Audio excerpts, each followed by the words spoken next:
All right, in tonight's Biz Blitz, back to these horrific images coming out of Ferguson, the entire world watching the fallout from this. So what kind of impression does that make about America? Hadley, what do you think? Well, America is a very big and very diverse population compared to a lot of other nations around the world, but I hope people who see the images out of Ferguson, whether they're here in the United States or abroad, recognize that for every looter and every violent protester, there's 100 other people who want to live peacefully in their communities with their neighbors. They don't always make the airwaves, but there's millions of Americans who just want to seek justice, love mercy, and live peacefully in their communities. I don't know. That might be statistically true, but Tracy, another image is set. Right, because we're supposed to be the police officers of the world, and we can't police our own people. And we go out there and we talk about how inhumane they are in China and Russia and all these other countries, right. And yet we are treating our people inhumanely right now. What they're looking for, the rest of the world is looking at how we respond to this situation. It's not just the fact that it happened and we got out of control. It's what are we going to do to make sure this doesn't happen Imagine again. if you were Vladimir Putin, too, saying, oh, so they respond violently to Surprise, surprise.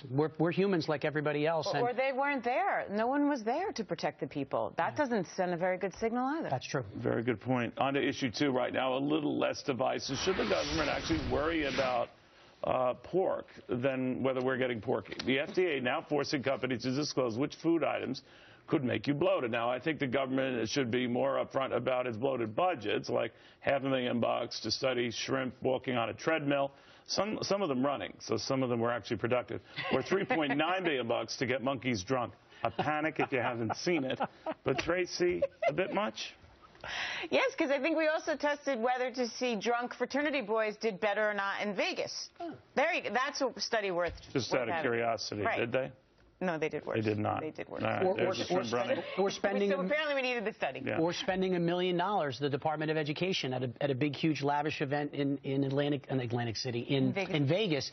And between 2010 and 2012, $50 million was spent on the IRS for 220 different conferences. Was that really necessary? And remember, the IRS is basically just policing us to collect our money. Look, I get where they're going. Ethics might be a good one there. Obesity is an issue for us, right? I get this. But the cost to businesses to do this, it far outweigh the benefit of the calorie count. You're still probably going to have the Doritos, whether it says it's 1 billion calories or not. Leaving aside the fact that there's money there. Hadley?